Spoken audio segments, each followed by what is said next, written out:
Hello, everyone. We'll begin the day with giving charity. It is very essential for every human being to give what they have to others. And when you give, then God gives you double back. I don't know, double, in case He gives you back. So we don't realize how much we have to give. And when we do give, then God gives us even more. And also, it says that charity will redeem the Jewish people, that the Jewish people will reveal the creator in the world and bring blessing in the world. That's what we're chosen to do. Here we go. Charity. Ready? Charity. Now, let us resume what we began before. We're learning about the giving of the Torah. So when God gave the Torah to the Jewish people, in the Ten Commandments really contained everything that was going to be given to the Jewish people, that the Jewish people would reveal afterwards in the Torah, including all of the Talmud and the Midrash and all the commentaries of the genuine rabbis throughout the generations till this very generation. Everything was going to be revealed. It says that when Moses was on Mount Sinai, that he had certain questions and that God showed him all the future generations, how they were going to reveal new explanations in the Torah. And when they were asked, where did you get these new ideas? As they answered, Rabbi Akiva was the case. He answered, this is a law that Moses received at Sinai. So Moses received the whole thing at Sinai. So how can this be? So the Rebbe says, oh, here we go. Good morning. So when God gave the Torah at Mount Sinai, He gave the whole entire Torah with all of the commentaries and everything that was going to be in the Torah for all generations. All generations. And in other words, God basically gave Himself when He gave the Torah. The Torah is not just history. The Torah is the plan of creation. Why God is creating the world. Okay, I'm sure everybody knows that according to the Torah, according to the Bible, the essence of man is free choice. God created the world. Nothing in the world has free choice. He created the birds and the fish and the animals and the cows and the bees and the trees and the trees. And He created all these angels and planets and everything that He created. None of these have free choice. They don't have free will. The only creation that has this amazing thing called free will is man. And that's why God created the world, to tell man what to do. And that's why He put the Jewish people in the world, so that people know what to choose in order to, and the goal is to improve this world, to make this world a perfect place. That's the goal. To forget about yourself and think about your goal in the world in order to reveal God in the world. And once God is revealed in the world, then everyone will see that we're creations. And it's not we're just creations. We're creations by God. We're not here arbitrarily, according to the laws of nature. The laws of nature are created by God. So that's the whole Torah. So when there were certain people that revealed this, Adam was supposed to have known it, but he didn't. He was given the whole Torah. It says he was given all the commandments. But when he was driven from Gan Eden, when he ate from the tree, so he misused his free choice. The world waited for 2,000 years until Abraham came along. And Abraham realized that there was a purpose to the world and that the world doesn't want this purpose. The world opposes this purpose, and that's why God created the world. So that's when Abraham realized this, that's when anti-Semitism was born. Anti-Semitism was born because Abraham came and he started telling the world that there's a God, and God tells there's certain things that you should use your free will to do. Okay, Abraham just started this. He put the spirit in and he passed it down to his son Isaac and his son Jacob, who Jacob fought with an angel and his name became Yisrael. And that's all the offspring of Jacob are called Bnei Yisrael. That's the Jewish people today. And Bnei Yisrael, they went down into Egypt. They were there for 210 years and they got out and they got the Torah. So when they received the Torah, basically became available to everyone what Abraham knew through his hard work, we got as a free gift. God and God's will, to know exactly what to do. And all the commandments were given and etc. Okay, it says the Rebbe, in order to really have a feeling of this, an awareness of what is going on over here with the Torah. So, of course, and one more thing, the Torah, like you said, is free will. most of the free will in the Torah is telling you to do the commandments and how to do the commandments. The commandments are especially for the Jewish people. The commandments are for the Jewish people, most of the Jewish commandments. There's also 7 Noahide commandments in the Torah. Those are hinted at, but that's not the same thing as the Jewish commandment. The Jewish people, they're the ones that are supposed to, they have more, how do you say, responsibility. They have their work is more exact. That's the whole Torah. That's all Torah, and that's the commandments. That's the commandments. So what's more important, the Torah or the commandments? Which is more important? The Torah is more important or the commandments are important? Well, I mean, obviously the commandments are the whole reason that God gave the Torah, so that we'll actually do it, not just learn it. On the other hand, learning Torah is also a very important commandment. And in addition, if you don't learn the Torah, you don't know how to do the commandments. You don't know how to do the commandments. And learning the Torah means you have to learn it properly. That's the great rabbis of the Talmud. They told us what to do. So if so, we have 3 things over here so far. We have the Torah, the commandments, and the Jewish people. And of course, let's not forget God. God is the thing that puts all these things together. So it's supposed to also all supposed to be one. How do we feel? How do we feel godliness in order to use our free will to do what God wants and not what we want?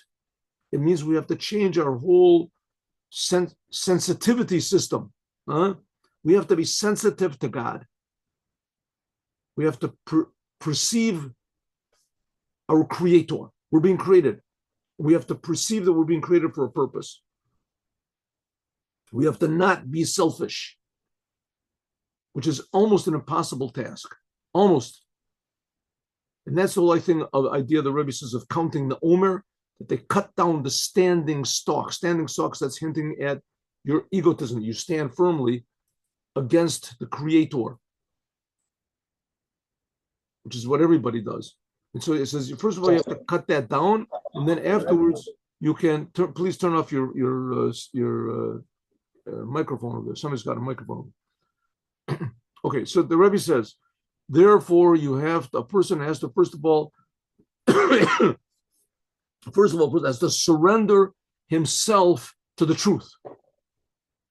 Surrender himself to the truth.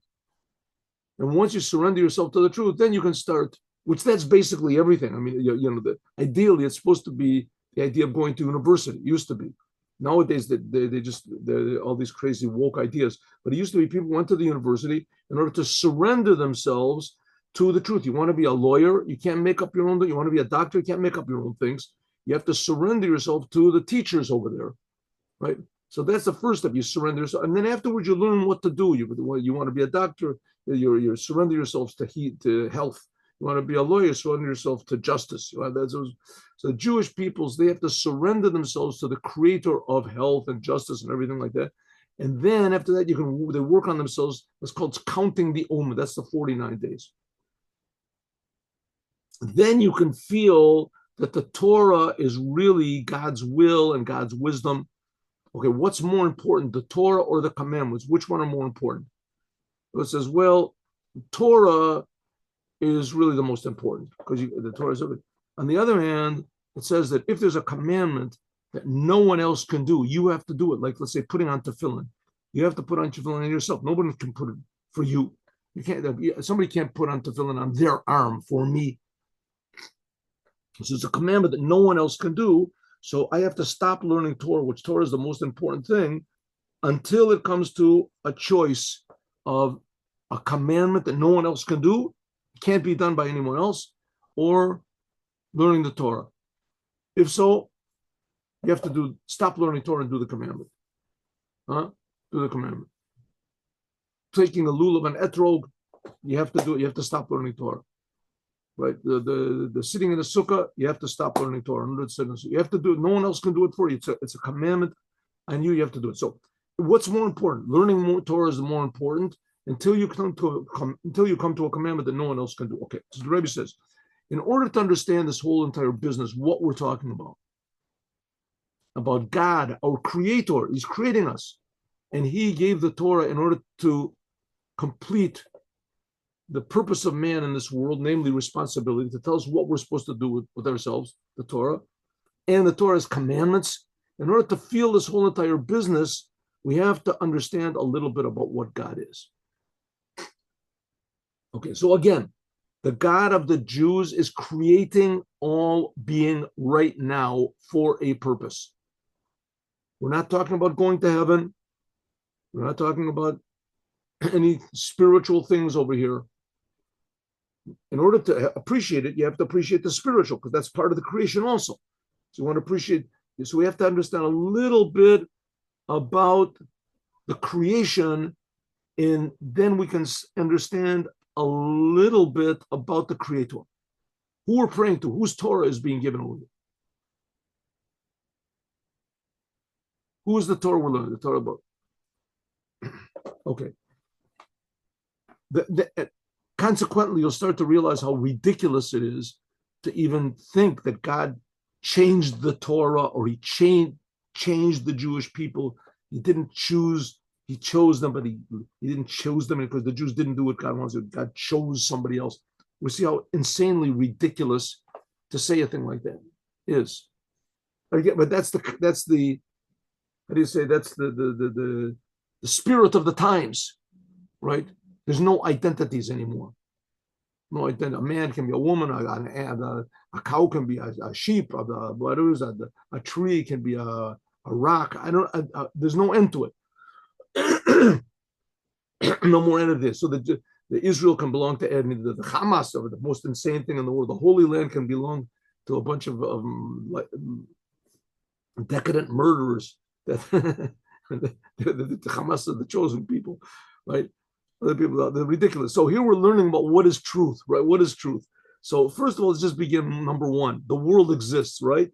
That's what you think. God exists more, and God's creating the world, right? God's creating the world, but he's not just creating the world just because that's it. It's just here. He's creating the world for a purpose, and God is intimately involved in every detail of this purpose. Okay, so what's the purpose?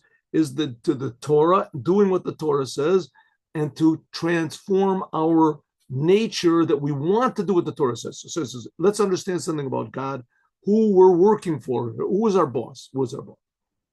What's going on over here? What we got? Okay. So we said that there's two aspects of God. That's what we got up to now.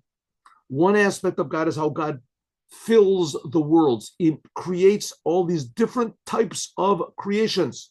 Everything is different. All the stars are different. All the planets are different. All the people are different. All the animals are different. The minerals are different. The atoms are different. Every place is different. Every time is different, right? Time is constantly changing. The world is changing constantly. Atoms are moving. Everything is changing, and everything is different from everything else. Everything has its definition. That's called how God fills the worlds. Malikom. How he fills the worlds. Then there's another aspect of God, and that's how God surrounds all the worlds. What does it mean he surrounds all the worlds? That God cannot be defined. The world needs to be defined. That God cannot be defined. God is unlimited. And when we say that God is unlimited, we mean that he's not limited to being spiritual either. God creates the spiritual, creates everything. Okay, so one aspect of God is how God creates everything, and everything is different.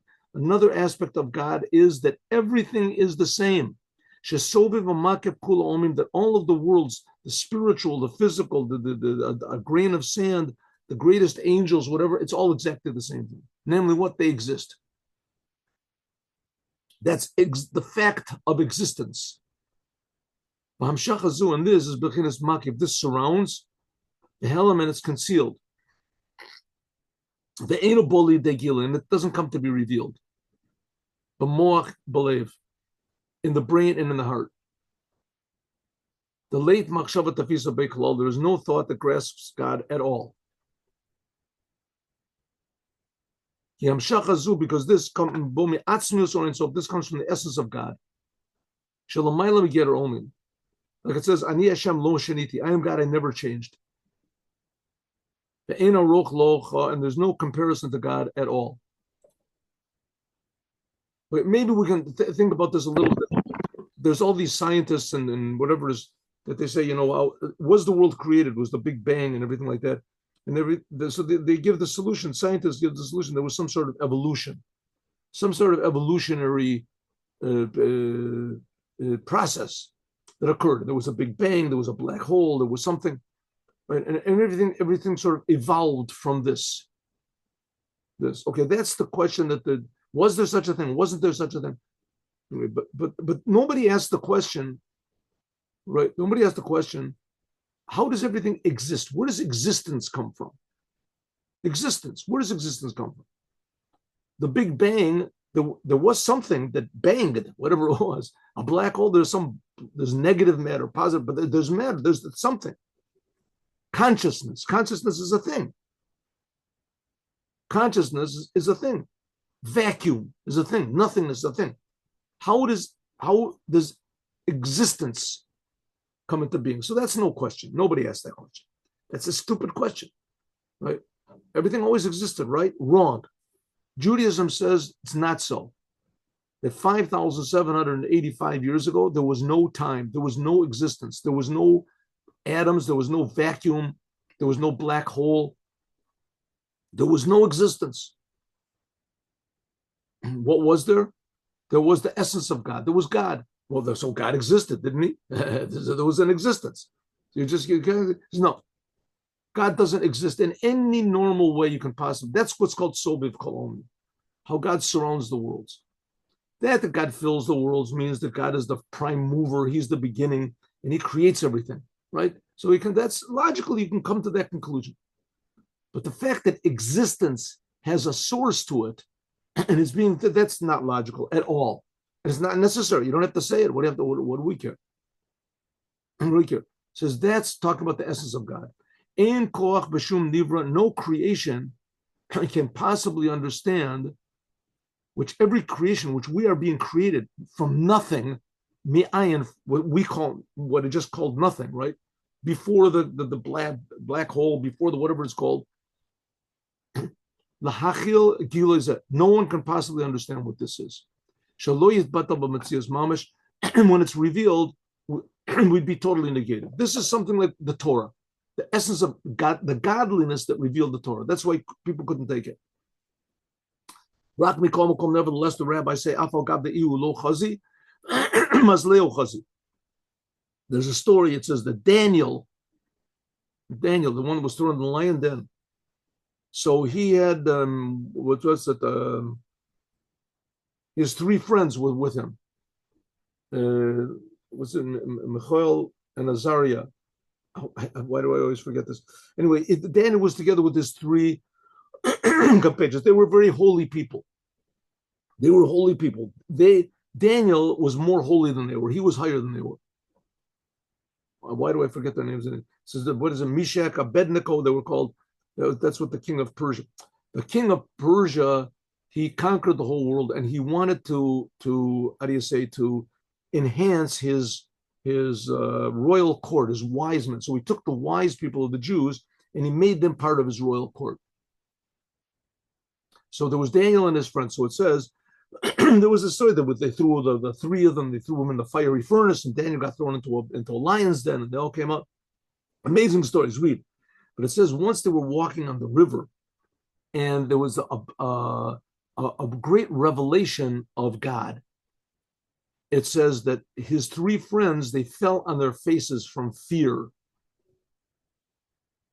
And Daniel did not. It says his three friends, they did not see the revelation. They fell, and Daniel did see Daniel did see the revelation. Daniel saw the revelation, and he remained standing, and the friends did not see the revelation, this revelation of God, and they fell on their faces from fear.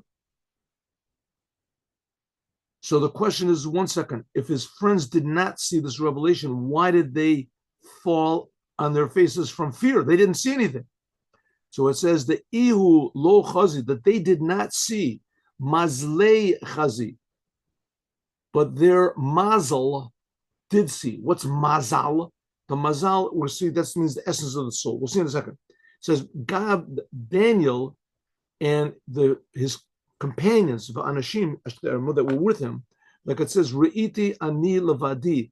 Daniel said, I alone saw this vision of God. Anashim, the ones that were with me, lo ra'u, they did not see. Aval bat charada gadola nafla alehem. but a tremendous fear fell upon them. The Gemara says, Me'achar, since the lo chazu, because they did not see, my taima, why is the reason? Ibais, that they were afraid. Why? Bishum, because, says the Gemara, mazleu chazi. It says that their mazal saw. What's mazal? Mazal is yizal mayim midilio. It's the soul, essence of the soul from which drips consciousness. Shehu lashon hamshacha. It drips down this mafil. It drips down hamshacha, this revelation of consciousness. This is the essence of the soul. Awareness, if you want to call it. Hainu aneshama, the soul which is above, she'enu mulobeshes with guf, which is not in part of your personality. You're not even aware you have it. Ki lo kol aneshama mulobeshes, because not the whole soul is active in your body. Rak ora, just a little bit of it comes from it. The kol atzmius aneshama, the essence of the soul, chofefes alav, it is above it from above. And this is called by the name of mazal. Shemimenu nizal, that from this essence of your soul drips down hashpa lispashos the neshama, awareness, the consciousness to the rest of your soul. Hamalubeshes beguf, which is in the body. Bebechinis mazleu, the chazu, and from this essence of their soul, this fell upon them this tremendous fear. Okay, so what's higher, Daniel or his friends? So Daniel was higher. He saw this revelation and they didn't. He says, yes, but on the other hand, they had a tremendous fear of this. That, in other words, Daniel, Shara, that he saw this revelation of godliness, that he could grasp it in his understanding. He didn't have this great fear. But the people that were with him, because they were not able to understand, to grasp this vision of godliness that they saw, this revelation of God, but there by them shined the essence of their soul, which is above understanding. Because understanding, that's only a revelation of your soul. It's not the essence of the soul. It's the revelation of the soul which is relevant to your body. Which is in your understanding and your brain. Hayakatan, they didn't have the intellectual power to grasp this tremendous vision they saw about godliness. So what happened? Daniel, in a way, did not get as big a revelation as they do. By Daniel, the revelation was filtered through his understanding. But they didn't have this filter. Therefore, there was nothing that they could utilize. They couldn't utilize this revelation, but they were affected by the essence of the revelation. So it is the revelation of the essence of God, the mazel, and this essence of the Jewish soul. This is above being clothed in the body. This cannot be, how do you say, it can't be digested, nitfas, and taken into one's mind. Therefore, they have this tremendous fear. So we have two things over here. We have two aspects over here. Two aspects. One aspect is the essence of God. The other aspect is the aspects of God. Aspects of God. So the aspects of God, God's kindness, God's power, God's wisdom, God's greatness, God's mercy, those are aspects of God. That's called memalikomim, how God fills the worlds. These are things you can sort of put your hands around. You can explain. But the essence of the soul is attached to the essence of God. That's why you can find sometimes very simple people that they're more connected to the truth. They can stand in a test, and great people can't.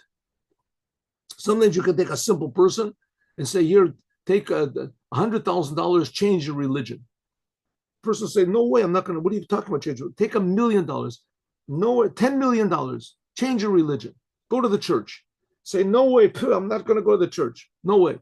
Go to a big rabbi and say, give $10,000 to change your religion. What do you think I am? I'm a prostitute in the streets? Money I'm going to take? What about $1 million? Get away from me. I'm not. What about $10 million? No one's going to know about this? You sure? All of a sudden, he's thinking about his yeshiva. He really needs money for the yeshiva. He really think about how many people we can do. And not only that, he can just pretend. He can say, I didn't really do it. I did it. All of a sudden, he's making all these calculations, right? The essence of his soul is not shining. He's thinking about, what am I going to get out of it? So that's like Mamalik Halmim and Sovic Halmim. Mamalik Halmim is how God fills the worlds. That's like a little bit understandable to me. If I believe in God, I'll go to heaven. If I believe in God, it's going to be good for me. God creates everything. I mean, he owns everything, so he's going to benefit me, right? It's better to be on his side, right? That's called how God fills the world. We can appreciate God. But then there's an aspect which is called how God surrounds the world. That's the essence of God. And that is the feeling that my very being comes from God. And God is creating me unconditionally. Here I am. I'm not doing anything to be created. Right? Here I am. So therefore, my whole being, my life, my essence, whatever I am, I'm not thinking, right? I'm not thinking about what's going to be for me. I'm only thinking about, what does God want? What does God want? Give me $1 million, give me $1 trillion, give me I can't go against God. I can't do it. If you can start getting me to start reasoning and understanding, using my mind and cut out the essence, then maybe you have a chance. On this big fear, it says this is above understanding.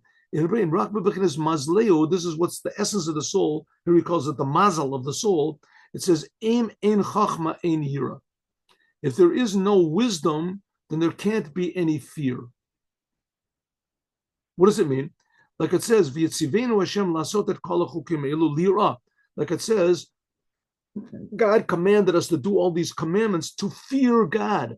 Liot gilui zu, to this revelation, to be in mazliya, the essence of the soul, until it falls on him. Fear, this is by means of the Torah. The Torah, the person learns the Torah, he can start to realize where the Torah is coming from. The Torah comes from God's chachma. Chachma means what's totally above understanding. In the 10 sfirot, there's chachma. Below that is bina, then dat. Chachma means, let's call it for our purposes, faith. Bina is understanding. So chachma is what's above understanding. Chachma is what's above understanding. That's like this level of mazel. It's above understanding. God creates the world. Well, could be he creates the world, right? He creates all these different things. I mean, how did everything come? There's so many, right? There's so many bugs. There's so many of this. I mean, and everything works. They work one another in system.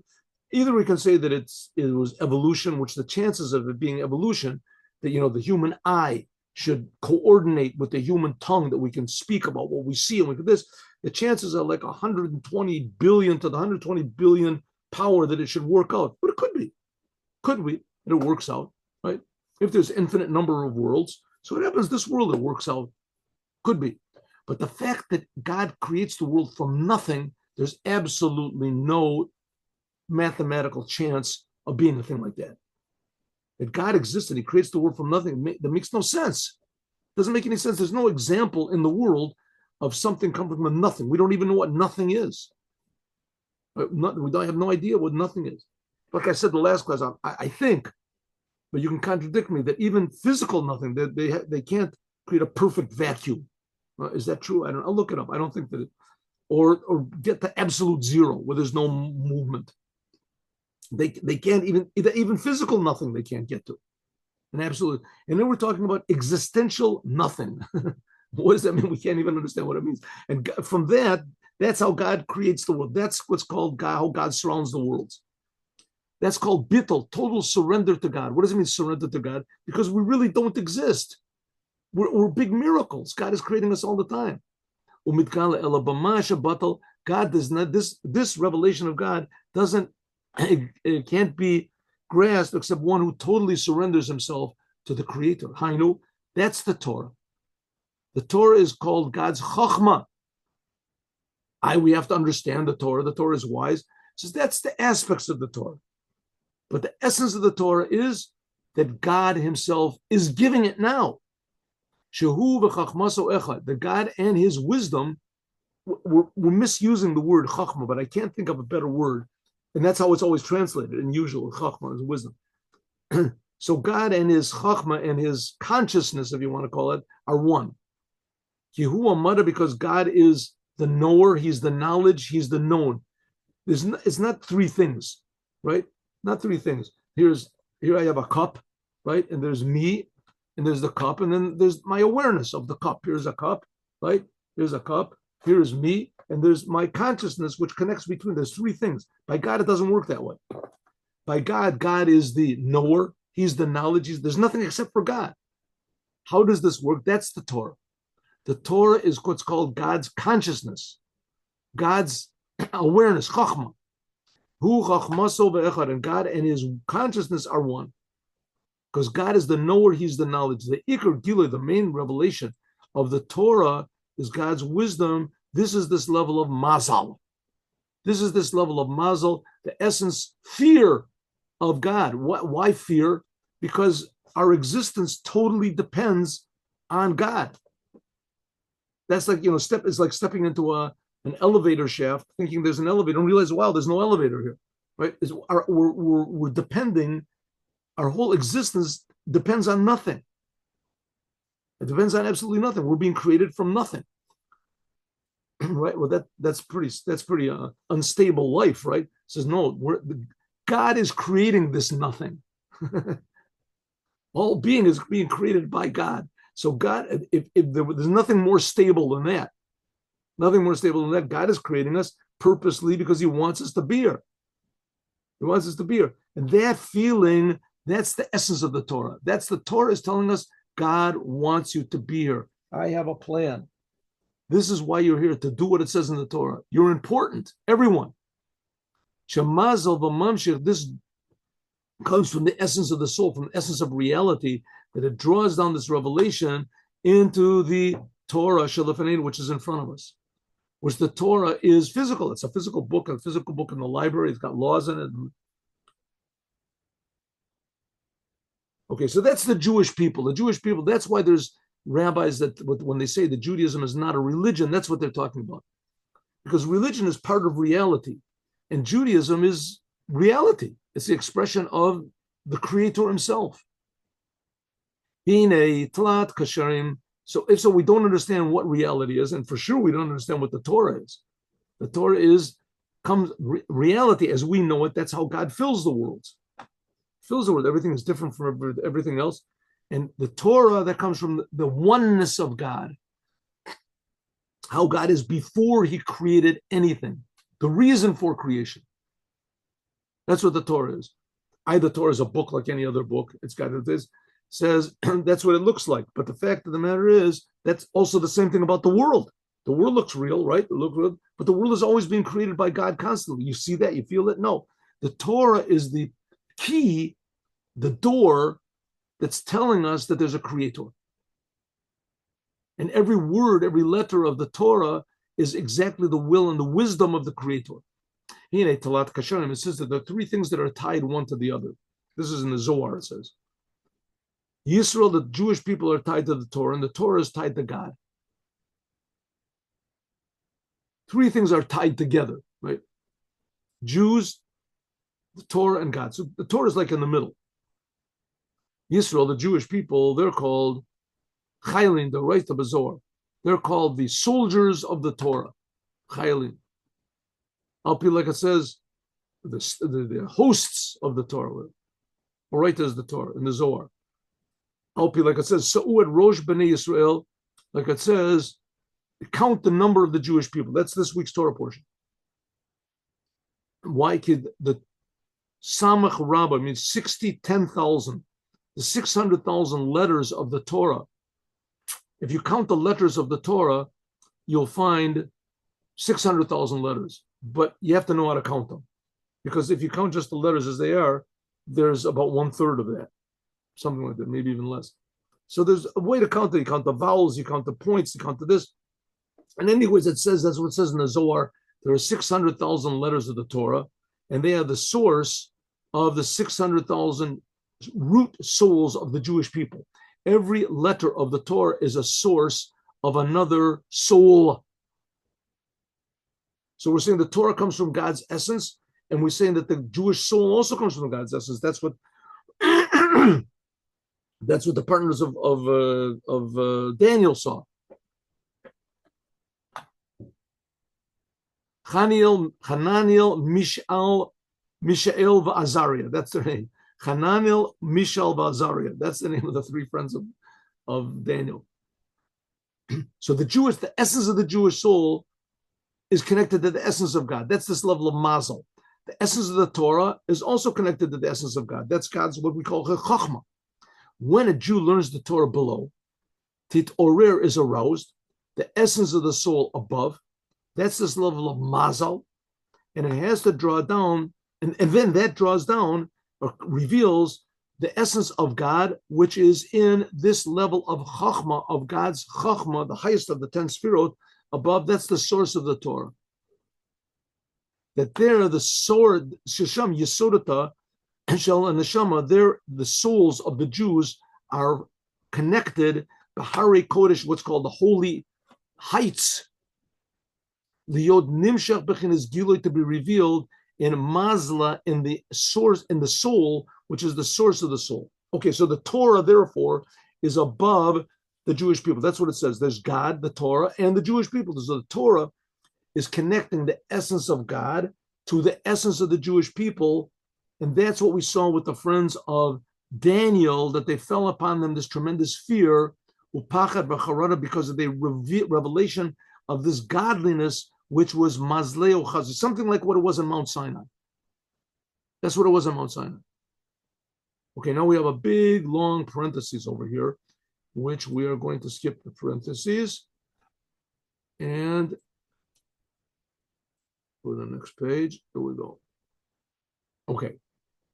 But kadei, in order, lavo l'maylo madrega zu, if you and me want to come to reveal this level of the essence of the soul from the essence of the Torah, to draw down this level of chachmi Eloah, what's called God's upper wisdom. Let's make this a little bit bigger.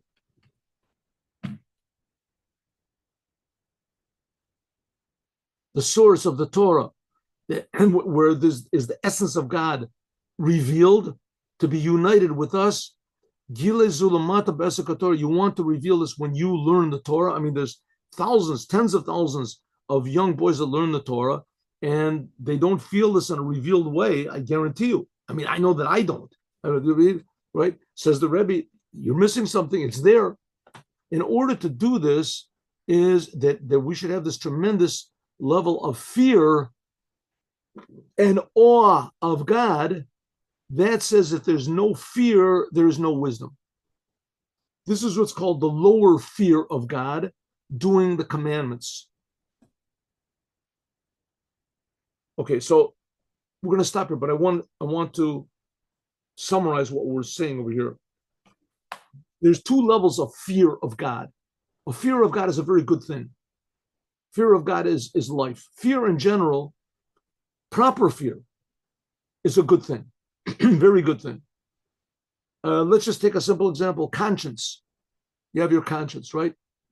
Everyone around you, you're living in Nazi Germany, and they're all the SS are killing people, and you say, I can't do that. I can't kill people. Why not? Everybody is indoctrinated that all the foreigners, all the gypsies, the Jews, and all these other, you got to kill them. They're destroying Germany. But as the person says, I can't do that. That's called fear. That's called fear. But that's like called the upper fear. That's like called the upper fear. Taking it in normal terms. You're afraid to do what's wrong. You're not afraid to get punished. Exactly the opposite. If you do what's right, you're going to get punished. If they catch you, hiding a Jew in your house or something like that, then they'll kill you. He says, but I can't do it. My conscience won't let me do it. That's called the upper fear. Upper fear means that you, so to speak, you relinquish all of your thoughts and fears about yourself, and you're only afraid of doing what's wrong. You don't care about punishment, about reward, about anything. You're not. But then there's the lower fear. The lower fear is that, like we say, I don't want to lose anything. I don't want to physical. The same thing with the Torah. With the Torah, there's the upper fear of God and the lower fear of God. The upper fear of God is that I can't do what's wrong. I can't go against God is creating me. I can't go. I don't know what's going to happen to me. Right? That's a very healthy fear. A healthy fear. I'm a human being. I can't do something that's not human. I can't do it. Everybody's doing it. And if they catch you, acting in a normal way, you're going to get punished, right? But what can I do, right? In communist Russia, your parents had money, you had to turn them over to the parent. I can't turn in my parents, but if they catch you, they'll put you in jail with your parents together. What can I do? I can't turn them in. Why not? Why can't you? Let's say that the person he's a total atheist. He's a communist, doesn't believe it. Somebody has their microphone open. Please check your microphone and close it, please. Thank you. So it says that's like the upper fear. Here we have the same thing with God. The upper fear. Now we're talking about real terms. We're not just talking about personal terms. I just brought you this as an example of listening to your conscience. Here we have the fear that the compatriots of Daniel felt. Right? They had a fear of their very existence. They felt, I am being created. A revelation of the Creator. They couldn't understand. That's the essence of the soul. God is creating me. I am nothing. That's the upper fear. What's the lower fear? The lower fear is, I got to do what God says. I got to do what God says because I don't feel anything. I don't know, but I know that I'm not right. I don't feel fear. I don't feel anything, but God says I should do the commandments. I know I'm not God. I'm going to do what God says. That's called the lower fear. Generally speaking, says the Rebbe, the lower fear of God, that's expressed in doing the commandments. You do the commandments, you don't have to have any preparation whatsoever. You do the commandments, you're a Jew, you put on tefillin. Right? That's called, if you want to call it the lower fear, it's an expression of the lower fear. Can also be the upper fear also. But generally speaking, the lower fear is, I'm doing it because it's good for me. Putting on the commandments, doing the commandments. The upper fear can be revealed in the source of the commandments. The source of the commandments is the Torah. That's the upper fear. And this we're going to talk about tomorrow. This is going to explain to us a little bit about what is more important, the commandments or the Torah. Why it is that if it's a commandment no one else can do, then you stop learning Torah. But except for that, you always learn Torah. You push away all the commandments. If someone else can do it, you learn Torah. Torah is the most important thing. So here we're saying that learning Torah, that's called the upper fear of God, connecting to the essence of God, and doing the commandments is called the lower fear of God. Doing it because of me. Doing the commandments because it's in the world, part of Judaism. I can understand it a little bit. That's called the lower fear. As we'll talk about more, God willing, tomorrow. Now let's do the Bar Malchut.